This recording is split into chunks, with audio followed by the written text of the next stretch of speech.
Assalamualaikum warahmatullahi wabarakatuh. Perkenalkan, nama saya Andi Kusmanugroho dengan NIM 2010605. Di sini saya akan melakukan seminar hasil penelitian saya yang berjudul Implementasi Konsep Lean Six Sigma untuk mengatasi cacat produk standar double wascom di CV Nuroji Java Logam. Yang pertama-tama, terima kasih atas bimbingannya Bu Famila Dwiminati selaku pembimbing 1, Pak Ridho Ananda selaku pembimbing 2, dan yang terhormat pula penguji 1 Bu Dina Rahmawati dan Pak Aswan Munang selaku dosen pembimbing 2. Baik, saya lanjutkan masuk ke bab 1, latar belakang. Industri alat kesehatan berperan sentral dalam meningkatkan kualitas pelayanan dan kesejahteraan manusia. Pengendalian kualitas menjadi krusial karena untuk memastikan setiap tahap produksi memenuhi standar yang tinggi untuk terus berinovasi dan menciptakan produk yang berkualitas tinggi. Cacat produk standar double wascom menjadi masalah perusahaan CVNJL yang harus ditangani untuk bisa bersaing di pasar industrial kesehatan, karena fenomena ini dapat menimbulkan kerugian perusahaan dari segi biaya, waktu, tenaga, dan produktivitas. Dapat dilihat pada tabel di atas terkait jumlah produksi dan jumlah penjualan dari produk standar double wascom. Kemudian di bawahnya ada tabel persentasenya dari jumlah penjualan dan jumlah cacat yang terhitung dari bulan Mei 2023 hingga Oktober 2023, dengan jumlah penjualan totalnya mencapai 1920 dan menghasilkan cacat sekiranya 90, serta persentasenya 4,69% mengalami cacat dari total jumlah penjualan. Sebelum masuk lebih jauh lagi, alangkah baiknya saya memperlihatkan apa itu sih produk standar double wascom. Dari penampakannya dapat dilihat ada gambar tersebut adalah gambar standar double wascom, di mana alat kesehatan yang diproduksi oleh CV Nuroji Java Logam. Standar double wascom ini merupakan alat sanitasi atau sterilisasi yang sering ditemui di rumah sakit, klinik, maupun puskesmas. Saya lanjutkan dari data cacat yang sudah saya sebutkan sebelumnya. Di sini ada berbagai kriteria cacat produk, di mana dapat dilihat pada grafik yang tertera di gambar.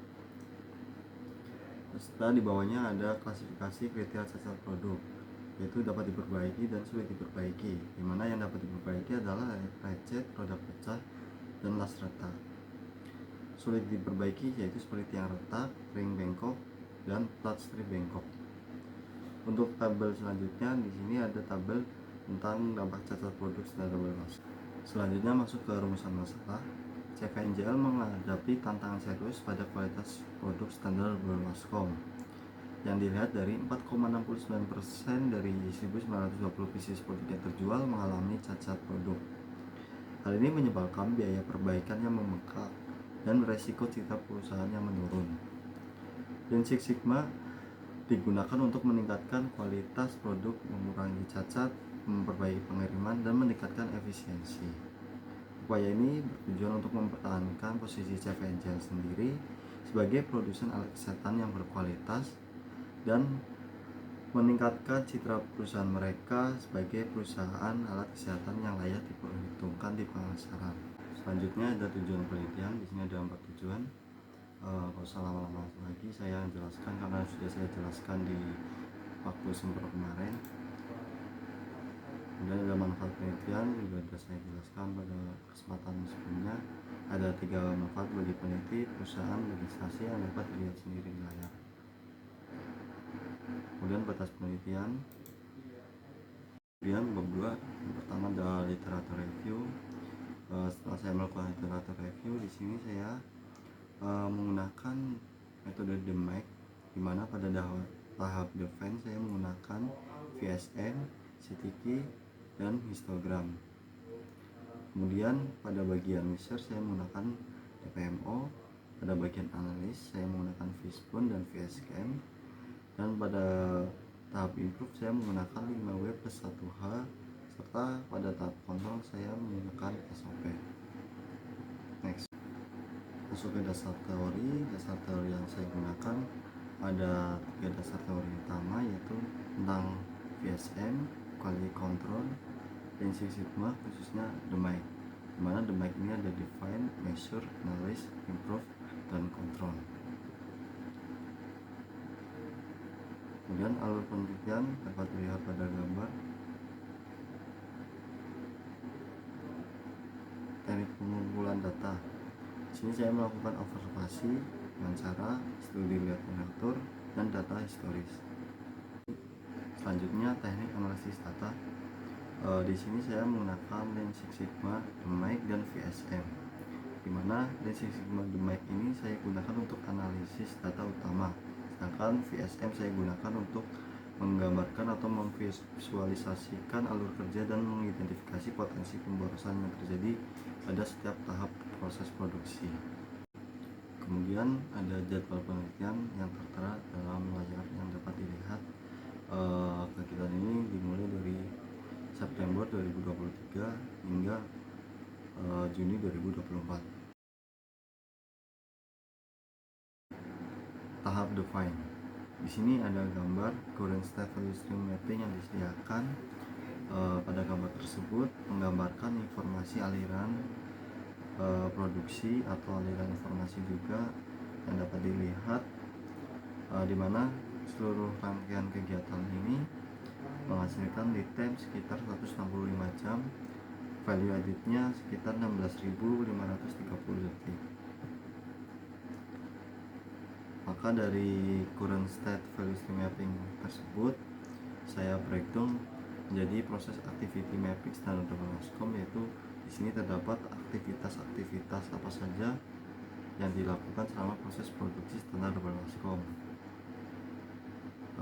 Setidaknya terdapat 42 aktivitas. Total persentase pada proses activity mapping. Di sini ada aktivitas operation, transportasi, infeksi, storage, dan delay. Yang dimana aktivitas tersebut diklasifikasikan ke dalam value added, non value added, non necessary value added. Di sini value added dari proses tersebut ada 25 dengan waktu 17.130 detik, menghasilkan persentase sekitar 40% dari total produksi. Non value added ada 8 kegiatan menghasilkan waktu setidaknya 378.000 detik dengan persentase 95%. Kemudian non necessary value added ada 18 kegiatan dengan waktu 4.300 memiliki persentase 1%.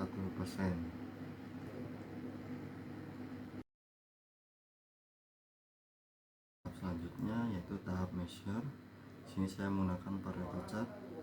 Dapat dilihat pada tabel di sini ada jenis cacat, jumlah cacat, frekuensi kumulatif, serta presentasi kumulatif. Yang jika dibikin Pareto chart dapat dilihat pada gambar yang di bawahnya ini. Kemudian ada DPMO atau defect per million opportunities. Dapat dilihat pada gambar di sini ada dari periode Mei hingga Oktober tahun 2023, di mana di sini menghasilkan sigma sekitar rata-rata itu di angka 2 ya. Dan di sini ada yang terendah yaitu di bulan September, serta yang tertinggi itu ada di bulan Juni. Kemudian masuk ke tahap analyze. Di sini saya menggunakan physical diagram. Dapat dilihat di sini ada physical diagram dari lecet, bengkok, kemudian ada dari roda pecah, las retak, dan juga dari nilai.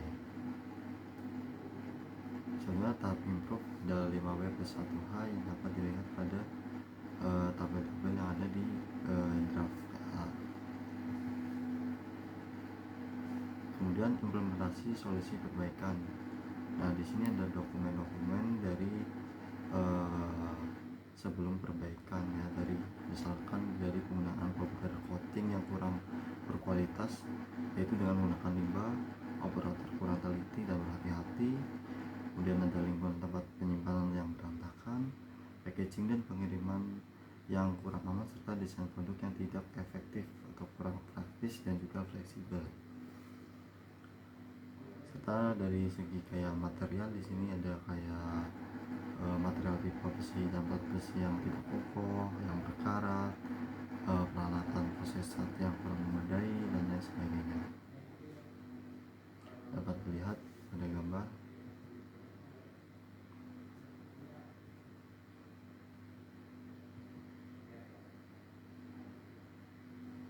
Kemudian di sini ada dokumen atau gambar dari setelah perbaikan.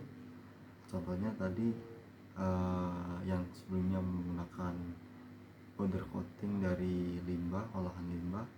Di sini setelah perbaikan menggunakan cat yang lebih berkualitas, yaitu jenis epoxy powder coating dengan merek Sterling. Terus ada penempatan atau penerapan aktivitas inspeksi pada setiap tahap produksi untuk mendeteksi terjadinya cacat yang terlewat. Kemudian menerapkan 5R, yaitu dengan menyediakan tempat khusus atau pembagian tempat penyimpanan sesuai dengan jenis produksinya. Dan untuk terkait desain, di sini menerapkan desain baru yang lebih efektif, praktis dan fleksibel dengan menerapkan konsep knockdown atau bongkar pasang yang dapat meningkatkan keamanan produk selama pengiriman berlangsung. Ini ada dokumen-dokumen lainnya terkait dokumen setelah perbaikan.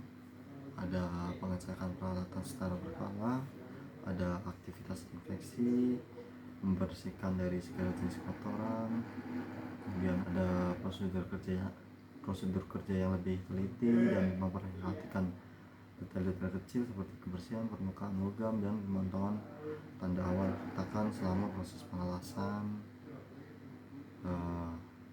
Kemudian ada menerapkan prosedur penyimpanan yang baik, yaitu dengan menyimpan material di tempat yang bersih dan teratur. Kemudian yang sebelumnya berantakan, di sini menggunakan rak penyimpanan untuk menyimpan roda-roda dari kendaraan baskom. Kemudian ada melakukan pemeliharaan rutin terkait mesin yang dapat dilihat pada gambar. Nah, di sini ada before after terkait waste delay ya. Di sini before-nya tuh yang terkait material, ada kedatangan material yang terlambat dan pembelian bahan material saat ada pemesanan. Afternya itu meningkatkan komunikasi dengan pemasok, menyediakan stok untuk mengantisipasi keterlambatan. Operator mudah menunda pekerjaan atau multitasking. Di sini afternya meningkatkan kemampuan dalam manajemen waktu, prioritas kerja dan mengurangi multitasking. Kemudian ada mengutamakan produk dengan pesanan terbanyak dan pengiriman sesuai dengan total pemesanan. Afternya itu menyeimbangkan prioritas produksi dengan mempertimbangkan semua pesanan dan membuat jadwal pengiriman yang lebih fleksibel. Dan untuk penggunaan mesin untuk mengerjakan beberapa jenis produk secara bersamaan. Afternya itu menyelesaikan pekerjaan dengan pengerjaan setiap jenis produk yang diselesaikan terlebih dahulu.